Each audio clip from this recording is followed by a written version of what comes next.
Alrighty then, hey guys, the One Good Road here. Today I wanted to show you a video on the best top 5 bicycle touring applications that you can just basically load onto your smartphone from the Google Play Store. And I believe you can get most of these on the App Store, but I'm focusing obviously on the Android phone. I prefer using it because it's a lot more.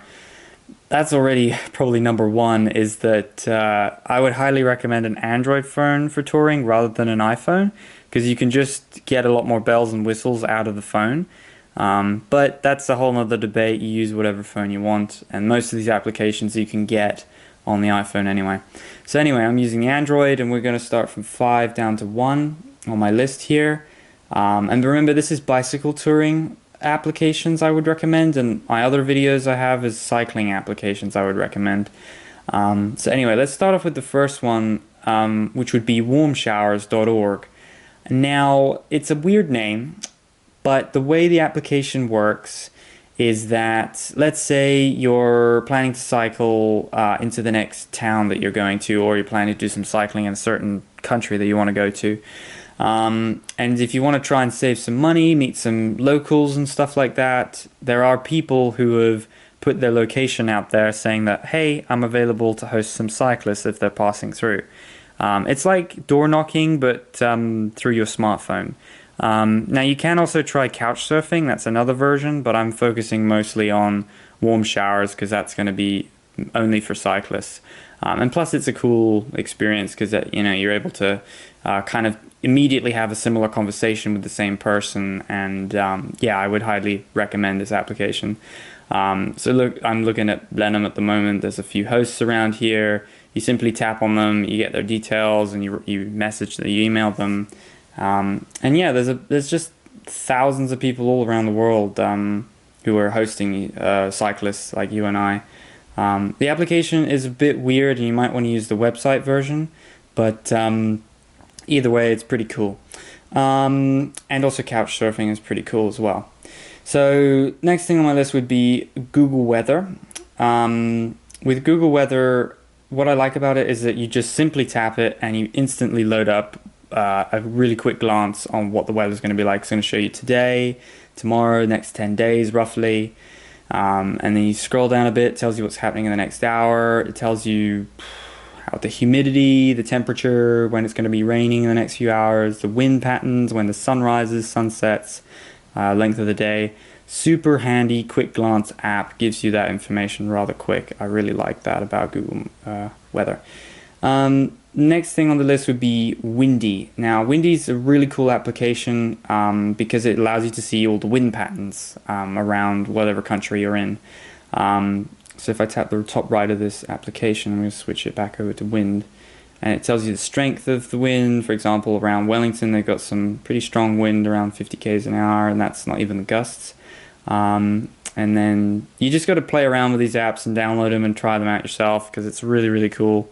And then you can scroll through the next few days, see the hourly, what's going to happen the next few days. You can see the temperature in certain areas, very handy in the deserts. The rain, if you're in Norway, it's really handy to know what the rain might be doing. And remember, it's not always 100% correct, but it is pretty good majority of the time. And yeah, it can help you plan out your trip. So last two things would be, and then I'll mention some honorable mentions probably, but last two things would be Google Maps.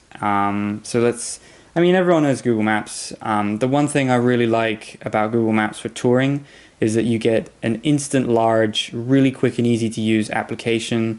You can just write in one destination. Let's say I want to go, I don't know, up to Wellington, and I'm at Christchurch at the moment, and I have to go up through the I don't think I can take the Kaikoura Road actually, because it's going to take you on the Kaikoura Road, but that's actually closed for cyclists. But it allows you to just get a quick glance on what's gonna be on the elevation, and it tells you ferry routes. And one of the biggest features I like about it is that when you let's give an example. When you hold down your pin onto the road, should come up. I'm probably not close enough to the road, maybe. Hang on a minute. It allows you to see Google Street View anyway. Everyone knows Google Street View, unless you've been living underneath a rock. And it allows you to just give a quick glance of what the road's going to be like, what the shoulder's going to be like, and that looks like an old photo because that road there is not as good as that. I've just came down that a few days ago. But anyway, it allows you to see what you're going to have coming up ahead, which is really, really useful. And it's a great way to know what the shoulder is going to be like, road quality, so on and so forth.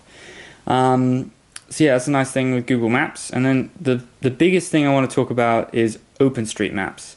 Now, not a lot of people know about this one, I think, and it's starting to get some people knowing about it, but it's a really customizable open source, I think, or open. It's at least an open source thing, I think, but it's called OpenStreetMap. It's OSM and this is the plus version, so it allows me to download all the maps that I like to have on my phone, all offline. So that's really, really bloody handy for touring. You just press the bottom left button over there and you go to maps, and you can either download them to your local phone, or you can download them to your SD card, which is really nice. And yeah, you can just download all sorts of things, from hill shading, you can download contour lines, you can download cycling Pacific maps. It's just absolutely awesome, and I really recommend it. The biggest downside about the whole application is it's not that very user friendly. So let's say if I plan out a route to Christchurch and I hold down there, Google Maps, when it's connected to the internet, is really fast with planning out a route. This is not. So if I tap it right now, it's taking a while. There's a little, don't know if you can see that, there's a little blue line up on the top there. And it's planning out my route right now. It's almost done. And then one of the best features with having a route on OSM is that you can see your elevation profile, which is really the best feature about this in my opinion. So if we click Analyze Map, I can see what hills are going to be coming up, what percentages roughly are going to be coming up. And even offline, it's still pretty accurate. The whole application is offline. Anyway, that to me is just a killer feature. And then the second really nice thing about this app is that if we go to the top right, I've turned on a plugin which is trip recording. And the really nice thing with that is if I just click up here, I think we've been recording, I don't know why. Let's start again. So you can create it'll track your ride basically, just like Strava. So if we just click OK, now it's tracking it, and then I can do a ride. This one, for example, is preloaded onto my map and I can see it already. This is a ride we did around the Port Hills of Christchurch. And then if we click over here, this is configure map. One of the biggest downsides with the app, like I said, and I'll emphasize it again, is that there are so many bells and whistles. Like the first video I made about this, I guess I got confused even where some of the buttons were. So it's not a very intuitive app like Google Maps, but the amazing thing is that you get so many options. So now I've loaded up a really big route which goes from top to bottom of New Zealand. I personally didn't follow this exact route. I took a different route myself, but I did go top to bottom as well.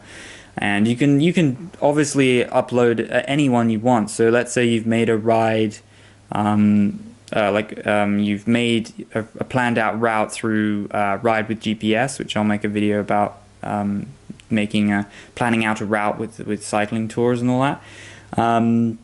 You can basically just load it straight onto your phone with this OpenStreetMap. It's just like having a Garmin kind of on your phone, but it's got so much bells and whistles and options that you can do. It's just a really cool application. And that's just scratching the surface. I'd highly recommend you just dig into that. Honorable mentions would have to be, right now, for example, I am in New Zealand, and there's an application called Wikicamps, which allows you to find, it's like a, what do you call it? It's an application which allows you to see campgrounds which are either paid for or backpacking places like hostels. or freedom camping or donation camping, and yeah, it's just really, really handy. And they have the same thing for, I think, America, and I think they have the same thing for Australia. I haven't looked into it, but WikiCamps is pretty cool. Anyway, that's just a list of the applications I would use for bicycle touring, and then there's a bunch of others you can make up on your own. I hope you guys enjoyed that video. Definitely leave a like if you enjoyed. Subscribe button will be just sitting right here. There'll be another video here. And that's pretty much it. Hope you guys enjoyed. Subscribe. And I'll see you guys later.